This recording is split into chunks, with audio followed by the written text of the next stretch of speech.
जंग क्या खत्म हो गई है, सीज फायर हो गया या और बड़ी जंग शुरू होने वाली है? स्टॉक मार्केट का, तेल का, इकोनॉमी का क्या होने जा रहा है, ये सब टॉपिक आज डिस्कस करेंगे। पर उससे पहले चिंताजनक बात आई कि कल बिहार की पुलिस ने 3 लोगों को पकड़ा जिनका प्लान था असैसिनेट करने का प्रधानमंत्री मोदी को। जो ईमेल लिख रहे थे बाकी देशों की एजेंसीज को इंक्लूडिंग सीआई कि हम ये प्लान कैरी आउट कर देंगे। तो क्या नए खतरे बढ़ रहे हैं देश के अंदर और स्पेसिफिकली प्रधानमंत्री मोदी को लेके, मैं उससे आज बात शुरू करना चाहूंगा प्रशांत कपूर जी के साथ। तो पहले प्रधानमंत्री मोदी के लिए क्या नए चैलेंजेस, नए खतरे आ रहे हैं जो इस तरह की खबर आ रही है कि भारत के अंदर से कोई असैसिनेशन अटेम्प्ट हो रहा है जिसको पुलिस पकड़ रही है? भंडारी साहब, पहले तो जय हिंद एंड व्यूअर्स को भी वंदे मातरम। और रही बात मोदी जी की, तो आपको याद होगा हमने पहले भी चर्चा की थी इस बारे में। और ये जो वर्ष शुरू हुआ है उनका 2025 उनके जन्मदिन के बाद, तो ये वर्ष थोड़ा सा डिफिकल्ट है। मूनथा 6th 8th एंड 12th के साथ कनेक्शन बने हैं, मूनथा एंड मुंथेश के। सो इनको एक शैडो प्लैनेट कहा जाता है। और अगर हम वर्ष लग्न कुंडली की भी बात करें बीजेपी की, जो अभी 6 अप्रैल से शुरू हुई है, जो वर्ष का गांठ अभी मनाई जाएगी, तो इसमें भी ऐसे योग हैं कि जो लीडर है, जो की पर्सन है, उसको हेल्थ की समस्याएं, परेशानियां एंड शत्रुओं के द्वारा कोई ना कोई कॉन्स्पिरेसी और कोई ना कोई शस्त्र भय। तो आपने जो बात कही कि अभी जो बिहार में लोग पकड़े गए, इससे पहले नॉर्थ ईस्ट में पकड़े गए थे। अब ये बात अलग है कि मोदी जी की अपनी कुंडली इतनी स्ट्रांग है कि उनका जो कुंडली का जो भाग्येश है, वो षष्ठेश मंगल के साथ लग्न में चला गया है। तो ऐसे जो कॉम्बिनेशन होते हैं, इनको शत्रु हंता योग कहा जाता है। कि आप कितनी भी कोशिश कर लीजिए, लेकिन आप शस्त्र पीड़ा द्वारा ऐसे व्यक्ति को पीड़ित नहीं कर सकते। तो देखिए, कोशिशें तो चलती रहेंगी, लेकिन कामयाबी नहीं मिल पाएगी। और आगे भी इस तरह की खबरें सुनाई देंगी कि इस तरह अभी कुछ और लोग भी कोशिशें कर रहे हैं जारी, लेकिन अगेन सफलता नहीं मिलेगी उनको। जी, ये बहुत ज़रूरी है क्योंकि अब वर्ल्ड एक बहुत अनसर्टेन दौर में हो चुका है और उसमें सर्टेनिटी ऑफ लीडरशिप मुझे लगता है भारत के लिए बहुत इंपॉर्टेंट है क्योंकि एक नया चैलेंज आया। मैं बात करने की जा रहा था कि ईरान में पाकिस्तान ने क्या गेन किया, नहीं किया, वर्ल्ड में क्या कियागा। बट पाकिस्तान का डिफेंस मिनिस्टर, मैं स्क्रीन पे डाल देता हूँ, एकदम से आके बोलता है Israel is evil, curse for humanity. और वो बात करता है कि इज़राइल किस तरह कैंसर है और किस तरह यूरोपियन जूस के साथ क्या व्यवहार करना चाहिए। इस पे इज़राइल की बहुत स्ट्रॉन्ग प्रतिक्रिया आई। तो क्या हम नई वॉर की तरफ जा सकते हैं जहाँ पे इज़राइल वर्सेस पाकिस्तान हो जाए? क्योंकि इज़राइल ऐसी धमकियों को लाइटली नहीं लेता, ऐसी विचार को लाइटली लेता नहीं है। भंडारी साहब, आपको याद होगा पिछली बार भी आपसे बात हुई थी। मैंने शायद हाँ जी हाँ, आप ही के चैनल पे भी कहा था। मैंने कहा था कि ये जो अभी बातचीत का दौर शुरू होगा, वो 7 अप्रैल के आसपास शुरू होगा। तो बातचीत हुई भी, सीज फायर हुआ भी। और मैंने ये भी कहा था कि ये चलेगा नहीं, 1-2 दिन ही चलेगा। तो और इसके मैंने रीजन भी बताए थे, क्योंकि ये जो आपने न्यूज दिखाई अभी, ये इंटरकनेक्टेड है आपस में। मैंने तब आपको ये भी कहा था कि ये जो सीज फायर होंगे ट्रम्प के द्वारा जो किए जाएंगे, ये एक ट्रैप है। क्योंकि ट्रम्प अपनी पॉकेट अपने सहयोगियों की, रिश्तेदारों की, मित्रों की भरना चाहते हैं। एंड अपने देश के लिए स्टॉक मार्केट से बड़ा फायदा लेना चाहते हैं, और बाकी लोग मारे जाएंगे। आप देखिए ना, 7th को क्या हुआ।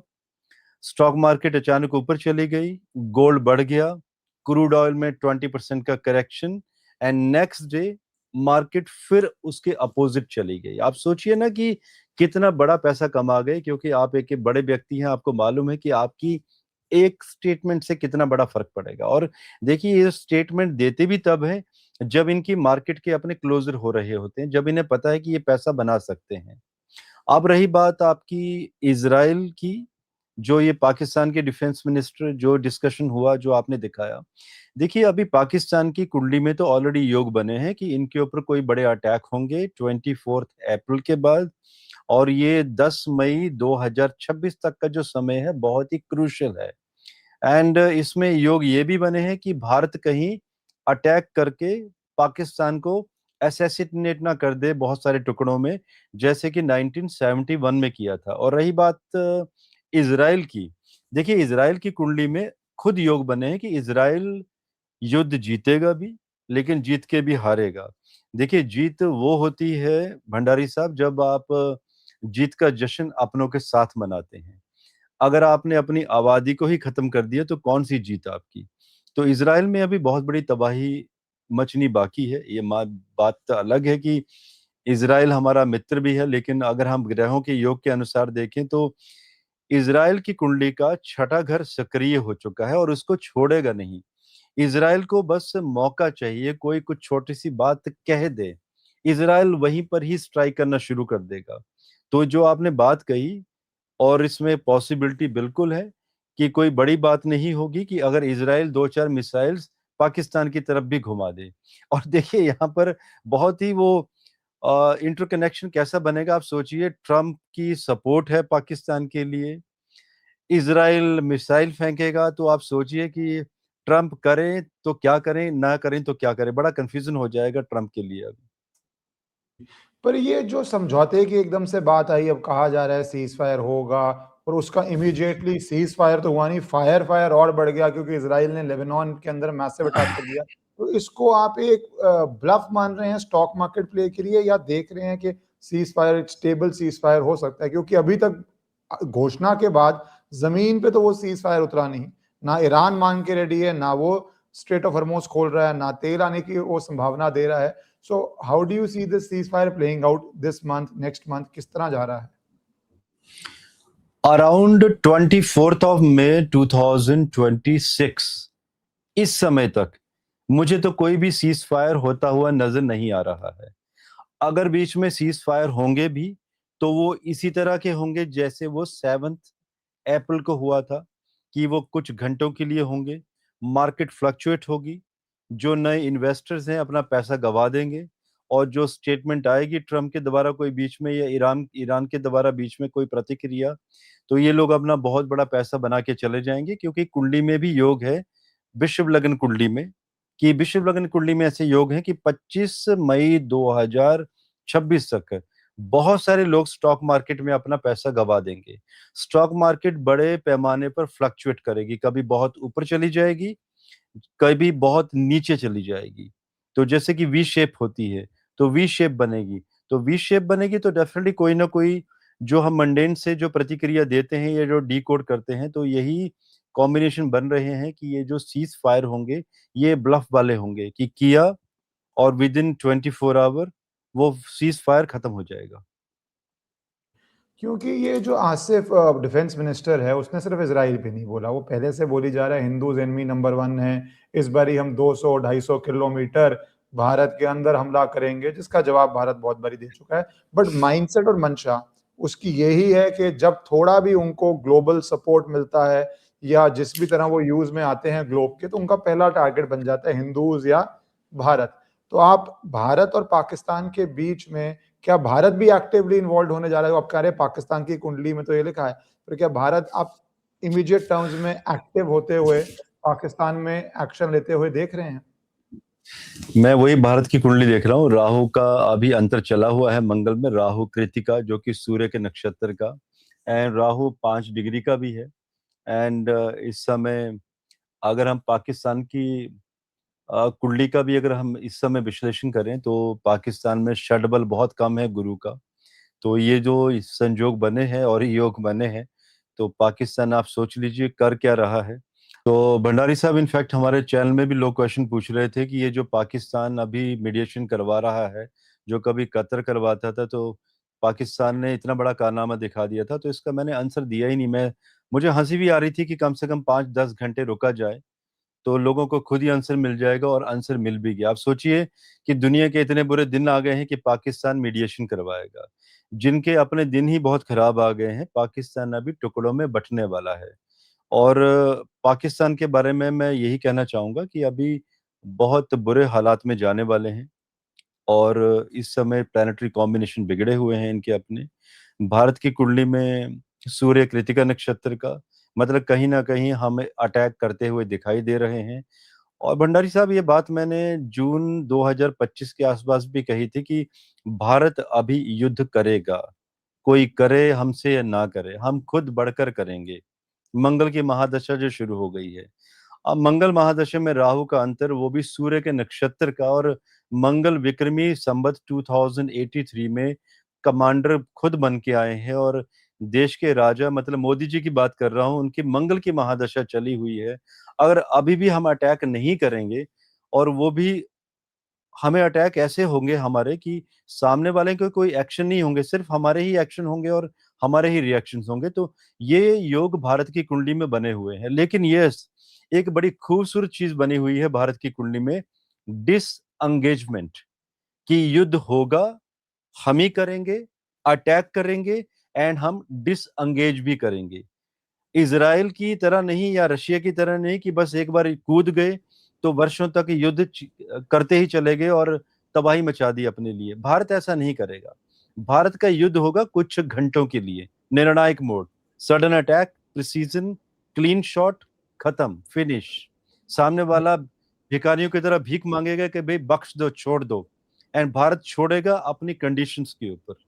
और दुनिया देखेगी भंडारी साहब, ये हिस्ट्री बनेगी कि भारत ने, जब रशिया 4 साल से यूक्रेन को नहीं हरा पाया, इजराइल कुछ नहीं बिगाड़ पाया मिडिल ईस्ट की कुछ कंट्रीज का, और भारत ने उसी समय कुछ एक घंटों में पाकिस्तान के टुकड़े भी करवा दिए। आप सोचिए ना कि हमने 4 दिन लगातार one after the another strike की थी, कोई नुकसान नहीं हुआ था भारत को। मई 2025 की बात करें तो, ऑपरेशन सिंदूर की।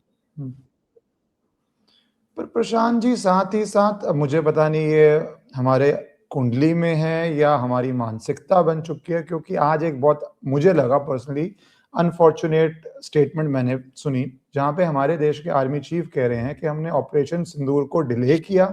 हमने इसलिए डिले किया क्योंकि नमाज के समय हम टेरर कैंप्स पे स्ट्राइक नहीं कर रहे थे, क्योंकि हम नमाज को रिस्पेक्ट करना चाहते थे, क्योंकि सबका मालिक एक है ब्रॉडली। अब पाकिस्तान धर्म पूछ पूछ के कर रहा है, रूथलेसली लड़ रहा है, और हमने इतिहास में भी देखा है कि भारत टू मॉरल बन जाता है, टू नाइस बन जाता है। हम वो रूल्स फॉलो करते हैं, वो मॉरलिटी का कोड फॉलो करते हैं जो कई बारी जंग आपको हरा भी सकता है या आपको बहुत नुकसान दे सकता है। आज का भारत हारेगा तो नहीं in context of Pakistan, but बहुत नुकसान दे सकता है। तो क्या आपको लगता है हम इससे बाहर निकल पा रहे हैं? हमारी चार्ट्स में वो अग्रेशन, जो नेसेसरी किलिंग इंस्टिंक्ट चाहिए है, वो आ पा रहा है? या फिर जैसे जनरल द्विवेदी की स्टेटमेंट थी, मैं लिटरली बोल देता हूं, हमें टारगेट डिस्ट्रॉय करने थे, टाइमिंग था 2 बजे 4 बजे एनी टाइम, बट हमने ये मेक श्योर किया कि other side got through their नमाज prayer and said we will not touch because सबका मालिक एक है। भंडारी साहब देखिए, हमारे देश के हमारे जो रूल रेगुलेशन और जिस तरह से हम शास्त्रों को भी मानते हैं, तो देखिए इस तरह की जो विचारधारा है हमारी, ये तो होता ही रहेगा कि हम इन चीज़ों का हमेशा ख्याल रखेंगे, जैसे कि आर्मी चीफ ने भी कहा। लेकिन रही बात एग्रेशन की, तो अब वो कम नहीं होगा। अब ये वो भारत नहीं है कि आप एक्शन लेंगे तो हम रिएक्शन लेंगे, बट हाँ, इन चीज़ों का हमेशा ही ख्याल रखा जाएगा। जी, पर क्योंकि ये हिस्टोरिकली अगर मैं देखूं तो ये हमने कई बारी बुरे के साथ नाइस होना आपके हाथ बांध देता है, उसके तो बंदे नहीं है। वो तो अपनी तरफ से जो कुकर्म करना चाहता है, जो घटिया से घटिया टाइम लेवल पे जाना चाहता है, लोग वेकेशन कर रहे हो तो उनका धर्म पूछ पूछ के अगर हमला करना चाहता है कर लेता है। और ये चीजें हिस्टोरिकली हमने बहुत बारी मौके पे सब कुछ जीत के भी उसको इन्फोर्स नहीं किया है। ये उसी की एक मैनिफेस्टेशन है when we become too nice, as ऐसे जैसे हमारे पास कितने सैनिक थे 71 के अंदर, समझौता करने समय फुल पुश नहीं करते, जो भी फैक्टर्स रहे, हम क्या ये टू नाइस वाला सिंड्रोम से आपको लग रहा है हम बाहर निकल जाएंगे, या ये टू नाइस वाला सिंड्रोम हमारे साथ एक जुड़ गया है, चिपक गया है, जिससे बाहर हम उसको मोरालिटी बोल लेते हैं, बट वो कहीं ना कहीं तो हमें नुकसान पहुंचाता है लॉन्ग रन में। देखिए, आपने वही क्वेश्चन दोबारा पूछ लिया, लेकिन ये मॉरलिटी नहीं जाएगी भंडारी साहब, ये हमारे डीएनए में है और ये चलती रहेगी। लेकिन बात ये भी है कि सबक सिखाना वो तो अभी जारी रहेगा, और ये लंबा नहीं चलेगा कि हम बार बार सबक ही सिखाते रहें। इन चीजों का क्लोजर भी किया जाएगा, जैसे 1971 में किया था हमने। लेकिन इस बार जो होगा वो बहुत बड़े पैमाने पर होगा और योग बन चुके हैं। अब एक इंटरेस्टिंग चीज जो हो रही है वो वेस्ट एशिया के साथ, पाकिस्तान से यूएई पैसे वापस मांगता है, लोन वापस मांगता है, भारत के फॉरेन मिनिस्टर यूएई जा रहे हैं। तो क्या कुछ नई चेंजेस, क्योंकि भारतीय जनता भी बहुत है, भारतीय सिटीजन्स बहुत हैं पूरे वेस्ट एशिया में, तो उसके साथ क्या रिलेशनशिप्स होने जा रहे हैं, कुछ उसके अंदर चेंजेस आने जा रही हैं, इंप्रूवमेंट्स होने जा रही हैं, या फिर बिजनेस एज यूजुअल चलेगा? किस तरह आप देख रहे हैं वो? अगर हम पाकिस्तान की कुंडली में देखें, एज ए मेंशन, अभी बहुत बड़ा डाउनफॉल के लिए कंट्री तैयार है, और पाकिस्तान रहेगा तब तो हम बात भी करेंगे। कुंडली में तो योग है ही नहीं पाकिस्तान के आगे कंटिन्यू करने के। यही योग दिखाई दे रहे हैं कि इनके अपने ही लोग विद्रोह करेंगे। एक तरफ बलोचिस्तान अलग होगा, पीओके के लोग खुद अलग हो जाएंगे, एंड दूसरी तरफ सिंध अपने आप अलग होने की कोशिश करेगा। गृह युद्ध वहां पर भड़केगा, आर्मी खुद डिवाइड करेगी खुद को, खुद दो पार्टीशन में कंट्री को। एंड इनके जो बड़े बड़े नेता हैं वो विदेशों में भाग जाएंगे बहुत बड़ा पैसा लेकर। तो रही बात इनका पैसा वापस लौटाना जिन कंट्री से लिया है, मुश्किल होगा, क्योंकि देश बचेगा तब तो पैसा लौटाएंगे, और वैसे भी पैसा लौटाने की हिम्मत तो है नहीं, कुछ कर ही नहीं पाएंगे। अब जब तक ट्रम्प है तो छोटा मोटा फायदा मिल रहा है, बाकी पीछे चाइना की बहुत बड़ी सपोर्ट है इनको। एक प्रॉक्सी वॉर के लिए तैयार किया हुआ है पाकिस्तान को चाइना ने, भारत भारत के लिए। जी। अब और एक ये बात जो और भी है भंडारी साहब, ये ना अभी एक बेस्ट टाइम है एस्ट्रोलॉजिकली। अब देखिए सरकारें क्या कर रही हैं, वो उनको अपना काम बाखूबी पता है। मैं तो एक मंडेन एस्ट्रोलॉजर हूँ, अपनी प्रतिक्रिया दे सकता हूँ, लेकिन सरकारें जो अपना काम कर रही हैं उन्हें तो 360 डिग्री पर देखना है, हर एक एंगल से।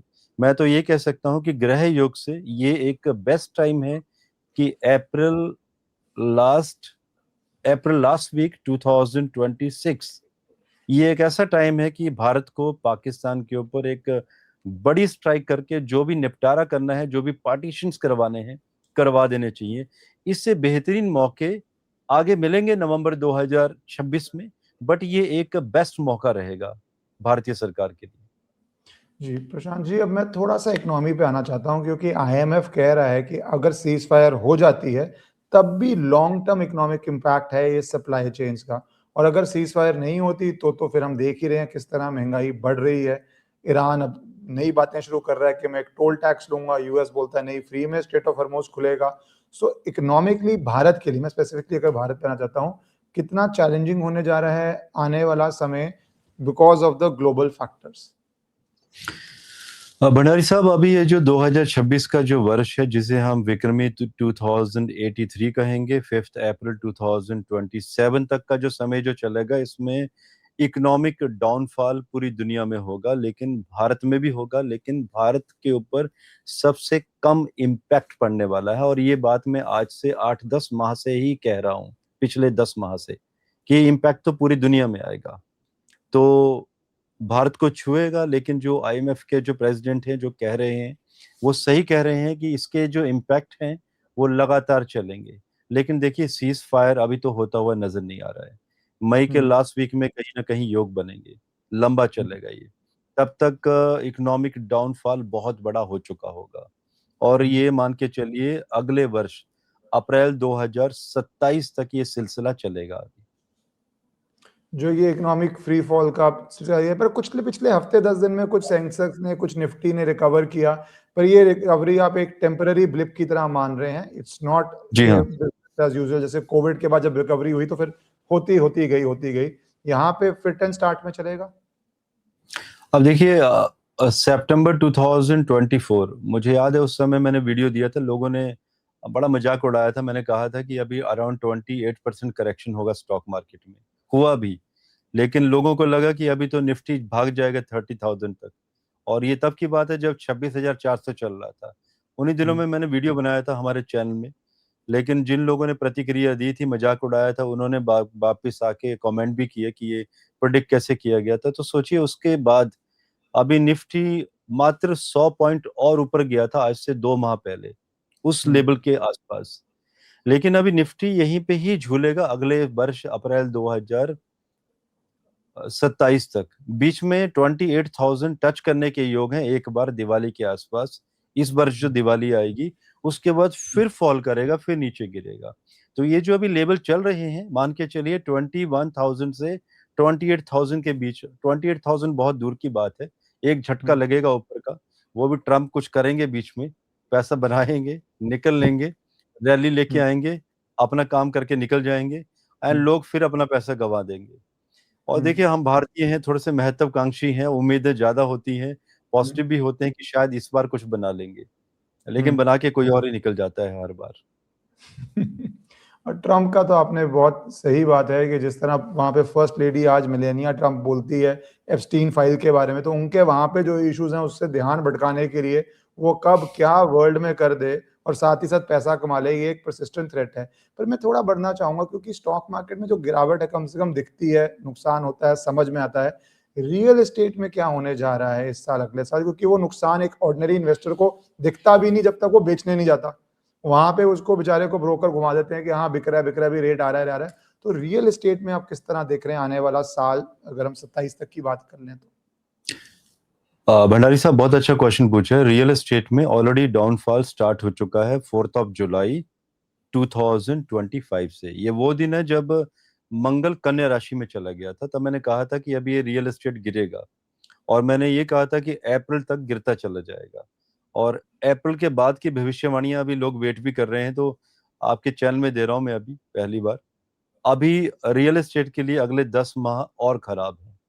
तो अगर कोई ये कह भी रहा है कि कोई प्रॉपर्टी भारत में भी 5 CR की है, तो 5 की है नहीं एक्चुअल में आज, वो 3 के आसपास है। उस प्रॉपर्टी में 40% करेक्शन हो चुका है।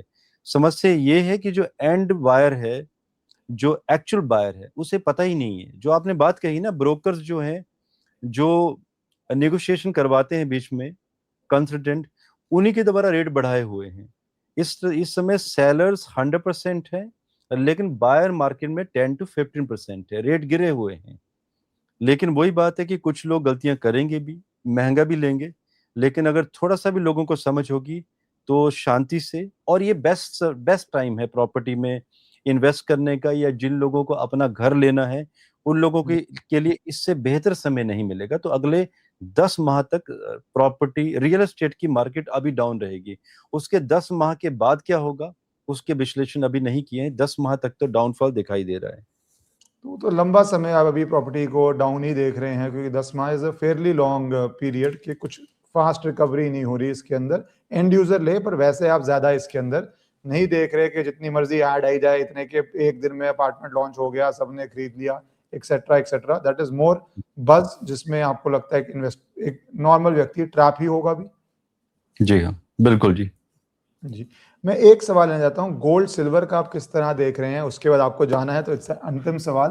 तो गोल्ड सिल्वर का आप किस तरह प्ले देख रहे हैं, क्योंकि अब अगर वॉर्स बढ़नी है, डेंजर ज्यादा आने हैं, तो यहाँ पे भी फ्लक्चुएशंस बहुत ज्यादा होने वाली हैं। भंडारी साहब आज 10 अप्रैल 2026 है, और मान के चलिए अगले 18 से 20 माह तक गोल्ड $10,000 पर आउंस के हिसाब से मार्केट में होगा। मान के चलिए कीमतें गोल्ड की डबल हो चुकी होंगी अगले 1.5 से 2 वर्ष के बीच में। तो गोल्ड में आज भी अच्छा स्कोप है। और मैं यही मैसेज आपके व्यूअर्स को भी कहना चाहूंगा कि पैनिक सेलिंग मत कीजिए। अगर यहाँ से गोल्ड 20-30 हजार गिर भी जाता है, शांति बना के रखिए, आराम से सोइए, टेंशन मत लीजिए। गोल्ड फिर बढ़ेगा, फिर दौड़ेगा। और अगर आपको प्रॉफिट ही बुक करना होगा तो 1.5 वर्ष का इंतजार कर लीजिए, बेचिए मत। और रही बात सिल्वर की, तो ये जो रैली बनाई थी जबरदस्ती वाली, तो यही रेट 4.5 से 5 लाख का आज से 1.5 साल के बाद मिल जाएगा दोबारा। पर फिलहाल के लिए आप बोल रहे हैं लोगों में, और स्टॉक में भी आप सेम कहेंगे कि जब गिर रहा है तो आप कहेंगे लोगों को एग्जिट करना चाहिए, या पेशेंटली अभी होल्ड करना चाहिए, या रीवैल्यूएट करना चाहिए, depending on what they're holding is, क्योंकि मार्केट का तो स्मूथ पीरियड आप बहुत जल्दी क्या आ सकता है, या यही तरह से फंसा रहेगा? स्टॉक मार्केट का भंडारी साहब मेरा यही मैसेज है लोगों के लिए कि अगर लॉस अभी चल रहा है आपका, शांति रखिए। और अगर मार्केट नीचे गिरती है, अगर पैसे हैं आपके पास एक्स्ट्रा, एवरेज एंड आउट कर लीजिए। फिर जब चीजें ऊपर चली जाएंगी वहां पे प्रॉफिट बुकिंग कर लीजिए। लेकिन अगले वर्ष तक, अप्रैल 2027 तक, छोटे छोटे ट्रेड में ही फायदा मिलेगा। लॉन्ग टर्म इन्वेस्टर्स के लिए ये समय अच्छा नहीं है अभी। जी, धन्यवाद प्रशांत जी, आपने समय निकाला। आज हमने बहुत छोटा किया क्योंकि आप थोड़े व्यस्त थे, तो अगली बारी आपका थोड़ा और ज़्यादा समय लेंगे, because audiences want more and more of you. So thank you so much for taking out time and covering these topics, क्योंकि वर्ल्ड एक बहुत ही डायनामिक और अनसर्टेन ज़ोन में जा रहा है, और उस समय थोड़ा-सा रोड मैप बहुत ज़रूरी है सबको जानने के लिए। Thank you so much. Thank you sir. जय हिंद, भारत माता की जय।